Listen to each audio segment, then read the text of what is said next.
everyone! It's me again, Noy. And may na-discover akong champurado dito sa Ayala Mall. Dito to sa 3rd floor sa may ramen ko. Yes, magkatabi lang sila kasi nagra-ramen kami ni Summer. Actually, si Summer lang.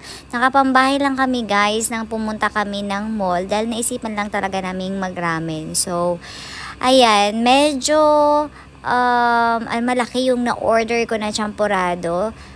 Nakalimutan ko magkano to. Oh my God. 65 pesos ata. Kasi yung pinakamaliit is 35, 45, then 65. So, yan siya. Merong ube champurado pero takot akong tikman. Ito muna tinikman kong triple chocolate. So, ayan siya. Nakakatakam. Sobrang init pa niya. And, oh yan. So, tama-tama ito. Pag maulan, guys, diba, hindi na kayo magluluto. Punta na lang kayo ng Ayala Mall. Then, kung nagkikrib ka ng champurado, ayan. Meron champurado dito. Promise masarap siya. Parang lutong bahay talaga siya, guys. So, hindi siya yung commercialized na champurado.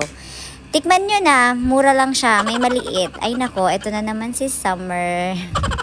Extra ka pa dyan sa likod. Ayan, so nag-ramen siya. Ayan, naubos niya lahat ng ramen. Except syempre yung mga sahog. So that's it guys.